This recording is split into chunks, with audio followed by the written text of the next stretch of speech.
ndakanga ndichisangana nawo.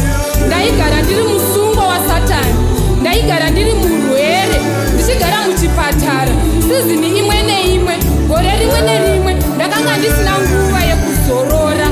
Zvainditambudza, zvaindinetsa kusvikira pandakazoziva nekudzoka ndikadzama pana Jehovha, ndikapinda pamunamato, ndikadzamisa nepfungwa dzangu, ndikadzoka pana Jehovha.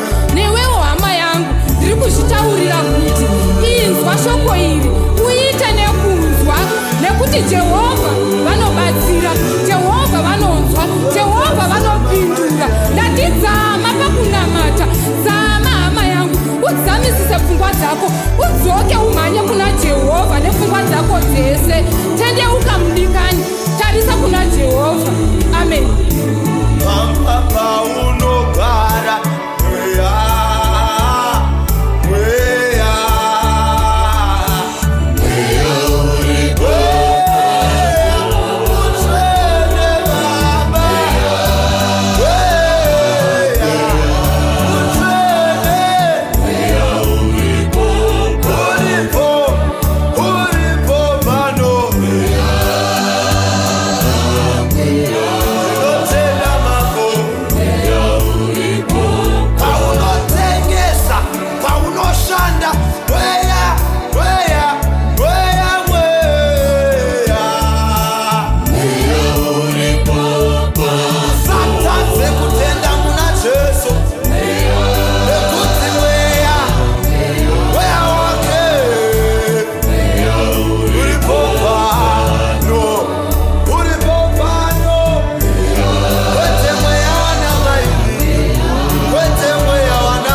hama dzangu indenge ndine chidhakwa ndairaradza siku nesikati kunyange mari yangu yepei yese yaiperera kudoro mukadzi ndairowa ndanga ndisina marespect kumunhu wese wandaisangana naye zvisinei kuti mudiki kana kuti muhombe munhu wese ndaingotuka ndichizoona sokuti inini ndini ndakanyakukosha pandakazodzidza jesu chapta chakorinto wokutanga 6:10 ndichiti munhu wese anomwa doro haapinde pakudenga ndakazodzamisa pfungwa dzangu ndikanzwisa nhau dzekunamata mwari ndakanzwisa kuti rudo rwamwari rwakakura semakomo ndikanzwisa kuti tsitsi dzake dzakadzama sedziva hama yangu mudikani rangarira kuti kuna jehovha mupenyu denga richazopindwa ndinokumbira kuti uzarure hana yako unzwe kutaura kwamweya udzamise pfungwa dzako pana mwari uteerere zvemudenga amen.